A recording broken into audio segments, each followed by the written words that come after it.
warahmatullahi wabarakatuh. Alhamdulillahirrabbilalamin. Kita masih diberikan kesehatan dan kesempatan untuk melanjutkan pembelajaran kita pada siang hari ini. Bagaimana kabar Ananda semua? Alhamdulillah baik ya. Oke, kita akan mengabsen siapa saja yang tidak masuk pada hari ini. Apakah ada yang tidak hadir? Baik, hadir semua berarti ya. Kepada ketua kelas silahkan disiapkan kelasnya dan berdoa.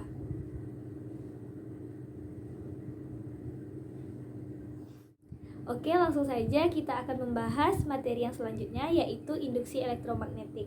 Pada pertemuan kali ini kita akan mempelajari apa itu elektromagnetik dan bagaimana cara menimbulkan induksi elektromagnetik. Pada pertemuan sebelumnya kita sudah mempelajari bahwa medan magnet itu bergerak dari kutub utara ke kutub selatan, sehingga terbentuklah garis gaya medan magnet seperti gambar berikut, di mana dari utara menuju ke selatan. Ternyata, jika sebuah konduktor berada di medan magnet yang bergerak atau konduktor digerakkan di sekitar medan magnet, dapat menimbulkan induksi elektromagnetik. Kita semua sudah memahami bukan bahwa konduktor itu adalah benda yang dapat menghantarkan listrik. Jadi, jika konduktor itu digerakkan di sekitaran medan magnet, atau jika konduktornya diam, tapi medan magnet yang digerakkan, ternyata itu dapat menimbulkan induksi elektromagnetik. Lalu, tahukah kamu seperti apa induksi elektromagnetik? Perhatikan gambar di samping. Gambar di samping merupakan lampu pada sepeda. Pernahkah kamu melihat sepeda yang lampunya menyala seperti gambar tersebut? Lampu dapat menyala karena adanya dinamo. Ini merupakan salah satu penerapan induksi elektromagnetik dalam kehidupan sehari-hari. Jadi, sepeda yang terdapat dinamo untuk menghidupkan lampu tersebut, jika kita mengayuh dengan cepat atau kencang, maka lampunya akan menyala dengan sangat terang. Sedangkan ketika kita mengayuhnya dengan lambat, maka lampunya juga akan meredup. Cara kerja dinamo tersebut bersumber pada perubahan arus listrik yang berasal dari putaran kumparan yang berada di intinya. Kumparan yang diberi gerakan atau putaran akan membentuk listrik induksi. Listrik induksi ini juga kita sebut dengan GGL induksi. Lalu, bagaimanakah cara menimbulkan GGL induksi? Nah, sesuai pembelajaran kita pada hari ini, kita akan menyelidiki penyebab timbulnya GGL induksi elektromagnetik.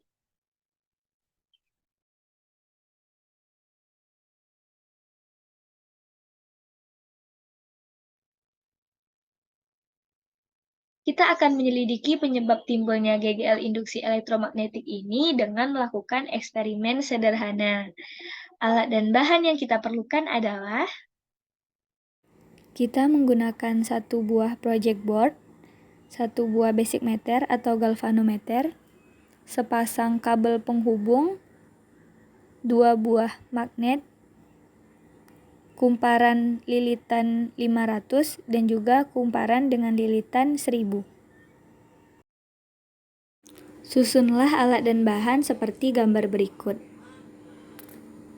Kemudian lakukan eksperimen dan perhatikan jarum pada basic meter, apakah menyimpang atau tidak. Nah, Ibu sudah menjelaskan apa saja alat dan bahan yang akan kita gunakan dalam percobaan atau eksperimen timbulnya GGL induksi. Kepada Ananda semua, silahkan duduk menurut kelompoknya masing-masing dan lakukan eksperimen sesuai dengan arahan yang tertera pada LKPD. Kita dapat mengakses iLKPD melalui tautan berikut. Langsung saja kita klik.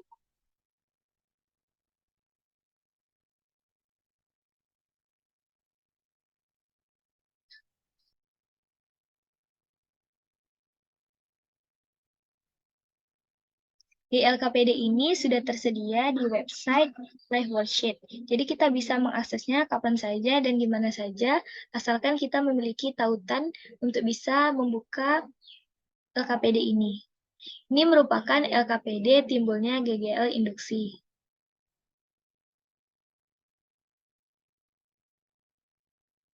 Nah, di sini Ananda semua bisa menuliskan nama, kelas, dan juga kelompok. Pada LKPD ini disediakan stimulus yang sudah kita bahas sebelumnya, yaitu mengenai cara kerja dinamo pada sepeda. Lalu bagaimanakah cara menimbulkan GGL induksi tersebut? Mari kita lakukan eksperimen. Tujuannya adalah menyelidiki penyebab timbulnya GGL induksi elektromagnetik. Pada aktivitas pertama, kita akan menyelidiki keberadaan GGL induksi elektromagnetik. Langkah kerjanya sudah tersedia pada LKPD beserta dengan skema yang dapat kita gunakan sebagai panduan untuk menyusun alat dan bahan yang sudah kita sediakan tadi. Selanjutnya di sini ada tabel 1.1 hasil pengamatan. Nanti kita akan melakukan kegiatan eksperimen sesuai dengan arahan yang sudah tersedia. Ada 5 kegiatan yang akan dilakukan. Kemudian pada tabel ini juga tersedia tempat untuk mengisi, yaitu kotak-kotak seperti ini. Kita bisa mengkliknya dan menulis jawaban kita di sini. Di sini kita akan menuliskan keadaan jarum basic meter itu bergerak atau tidak, menyimpang atau tidak. Lalu kita akan menjawab di sini, apakah menimbulkan GGL? Kita bisa menjawab iya ataupun tidak. Jadi, Anda semua bisa langsung menjawab di website Live Worksheet ini. Kemudian, kita lanjut ke kesimpulan. Nah, dari kegiatan satu yang sudah Ananda lakukan, tuliskan kesimpulan yang dapat Ananda ambil dari kegiatan tersebut. Selanjutnya, pada aktivitas kedua, kita akan menyelidiki faktor yang mempengaruhi besar GGL induksi. Nah, pada aktivitas 2 ini kita akan melakukan 3 aktivitas. Yang pertama, menyelidiki pengaruh kecepatan terhadap besar GGL induksi elektromagnetik. Yang kedua,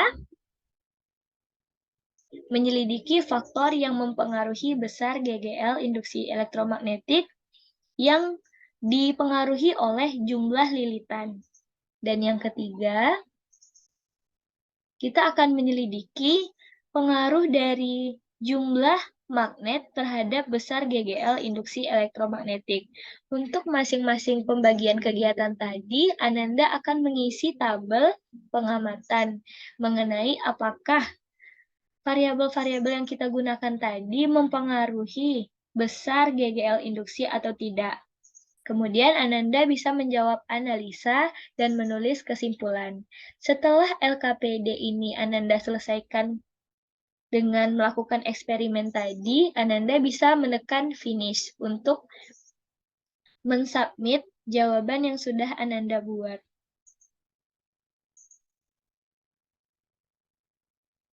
Ananda semua disilahkan untuk melakukan eksperimen dengan kelompoknya masing-masing ya. Setelah Ananda melakukan eksperimen tadi, mari kita bahas jawaban yang sudah Ananda buat. Nah, Ananda semua sudah selesai melakukan eksperimen bersama kelompoknya masing-masing. Selanjutnya kita akan bahas jawaban dari eksperimen yang sudah Ananda lakukan. Kita ambil salah satu contoh LKPD yang dijawab oleh salah satu teman kita, yaitu Ceisa Anandia dari kelas 12 IPA 2 dan kelompok 1. Nah, kita akan membahas tabel 1.1 hasil pengamatan. Pada kegiatan pertama, magnet bergerak masuk dan keluar kumparan. Ternyata, pada percobaan yang kita lakukan, kita menemukan bahwa jarum basic meter itu menyimpang. Artinya, jika jarum basic meter itu menyimpang, kegiatan tersebut menimbulkan GGL. Untuk kegiatan kedua, magnet diam, tetapi kumparan yang bergerak. Ternyata jarum basic meternya itu juga menyimpang, sehingga menimbulkan GGL. Kegiatan ketiga, keduanya bergerak searah. Maka magnet dan juga kumparan itu sama sekali tidak berdekatan, yaitu bergerak searah, sama-sama ke kanan dan sama-sama ke kiri. Magnet tidak masuk ke dalam kumparan. Ternyata dari kegiatan yang kita lakukan, jarum tidak menyimpang. Jarum pada basic meter itu tetap diam. Artinya tidak ada GGL yang timbul jika keduanya bergerak searah. Kegiatan keempat, keduanya bergerak saling mendekat, yaitu magnet masuk ke dalam kumparan dan juga keluar kumparan.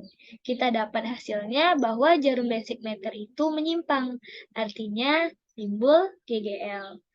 Dan kegiatan terakhir, keduanya didekatkan tanpa digerakkan.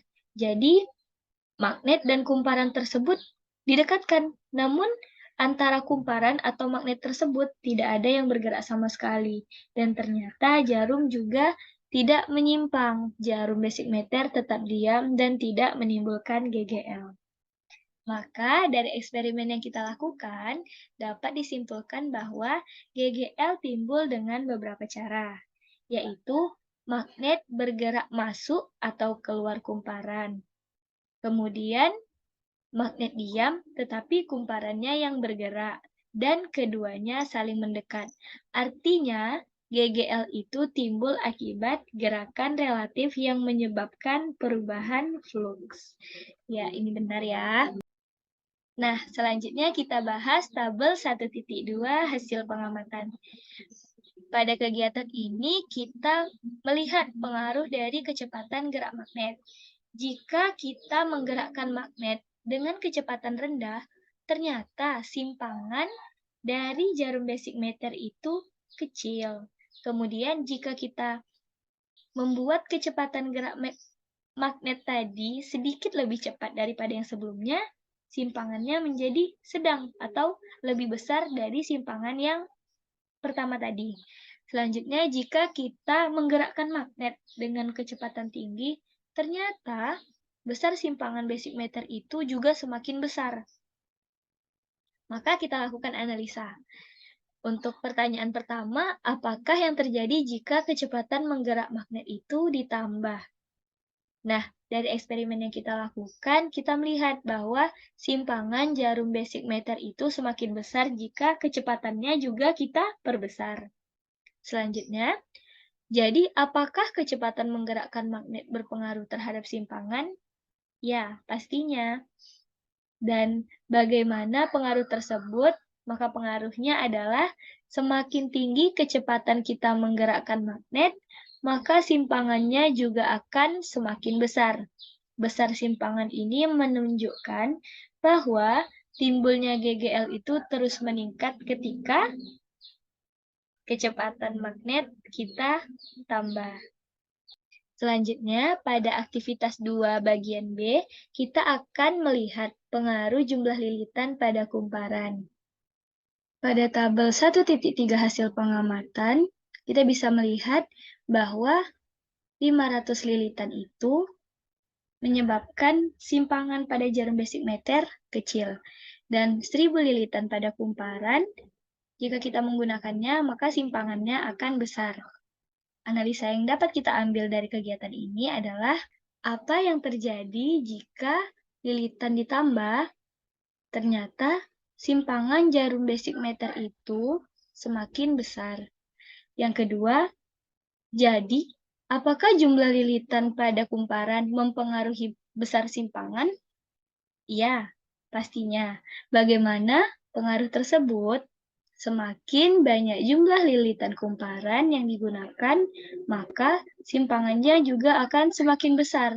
Artinya, GGL juga semakin besar jika kita menggunakan kumparan dengan lilitan yang semakin banyak. Aktivitas 2 bagian C, yaitu kita melihat pengaruh jumlah medan magnet terhadap besar GGL yang ditimbulkan. Jika kita menggunakan satu magnet, maka simpangannya kecil. Jika kita menggunakan 2 magnet, simpangan yang didapat adalah besar. Maka analisa yang dapat kita ambil dari kegiatan kita yang terakhir adalah apakah yang terjadi jika jumlah magnet ditambah. Ternyata semakin banyak magnet yang kita gunakan, maka simpangan basic matter semakin besar. Apakah jumlah magnet berpengaruh? Ya, pasti berpengaruh. Lalu, bagaimanakah pengaruh tersebut? Semakin banyak jumlah magnet yang kita gunakan, ternyata simpangan basic matter itu semakin besar. Besarnya simpangan basic matter ini menunjukkan bahwa GGL yang ditimbulkan juga semakin besar. Mengapa bisa demikian? Ternyata ketika kita menggunakan magnet dalam jumlah yang lebih, maka medan magnet yang terbentuk itu semakin besar, sehingga GGL-nya juga semakin besar. Lalu kesimpulan dari aktivitas 2 yang bisa kita ambil adalah dari eksperimen yang telah dilakukan, dapat disimpulkan bahwa faktor-faktor yang mempengaruhi besar kecilnya GGL induksi elektromagnetik adalah yang pertama, kecepatan dari gerakan magnet. Yang kedua, jumlah lilitan, bahwa semakin banyak jumlahnya, maka semakin besar GGL yang ditimbulkan. Dan yang ketiga, besar medan magnet. Jadi semakin banyak magnet yang kita gunakan, maka medan magnetnya semakin besar, dan GGL yang ditimbulkan juga semakin besar. Nah, kita sudah membahas jawaban dari salah satu teman kita, dan secara keseluruhan, yang dijawabnya itu benar ya. Kita bahas sedikit lagi. Penyebab utama timbulnya GGL induksi adalah terjadinya perubahan fluks magnetik yang dilingkupi oleh suatu loop kawat, atau kita menggunakan tadi kumparan. Menurut hukum Lenz, terdapat medan magnet yang melawan medan magnet utama sehingga dihasilkanlah arus induksi, atau kita sebut juga dengan GGL induksi. Kita bisa melihat pada gambar bahwa medan magnet itu bergerak dari utara menuju selatan. Jika kita mendekatkan magnet tersebut kepada kumparan, maka medan magnetnya itu kan akan masuk menuju ke arah kanan. Maka induksi yang dihasilkan atau medan magnet induksinya menuju ke sebelah kiri melawan medan magnet utama. Ini disampaikan oleh Lenz. Hukum Faraday menyatakan bahwa sebuah kawat lurus sepanjang L yang bergerak dengan kecepatan V tegak lurus terhadap medan magnet B akan mendapatkan GGL induksi antara kedua ujung-ujungnya sebesar GGL sama dengan B dikali L dikali V. Sesuai eksperimen yang kita lakukan tadi, besar GGL itu berbanding lurus dengan besarnya medan magnet, besarnya lilitan, dan juga besarnya kecepatan menggerakkan magnet.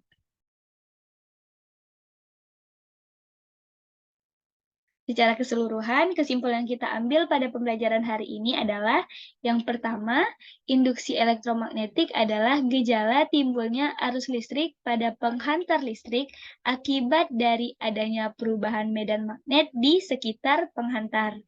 Yang kedua, GGL induksi dapat ditimbulkan jika kita menggerakkan konduktor di sekitar medan magnet atau kita menggerakkan medan magnet di sekitar konduktor. Dan besarnya GGL induksi itu dipengaruhi oleh kecepatan, jumlah lilitan, dan besarnya medan magnet. Kita sama-sama sudah menyimpulkan apa itu induksi elektromagnetik, apa saja faktor yang mempengaruhinya, dan apa peran induksi elektromagnetik dalam kehidupan sehari-hari. Untuk evaluasi kepada Ananda semua, Ananda diharapkan bisa menjawab satu soal evaluasi berikut. Soalnya adalah, jelaskan bagaimana penerapan induksi elektromagnetik pada dinamo yang diletakkan di sepeda untuk menyalakan lampu. Silahkan jawab dalam 3 menit ya. Dengan evaluasi tadi, maka kita sudah menyelesaikan pembelajaran mengenai induksi elektromagnetik pada pertemuan hari ini. Kita tutup pembelajaran kita dengan mengucapkan hamdalah alhamdulillahirobbilalamin beserta doa kafaratul majelis. Subhanaka Allahumma wa bihamdika asyhadu an la ilaha illa anta wa astaghfiruka wa atubu ilaik. Assalamualaikum warahmatullahi wabarakatuh.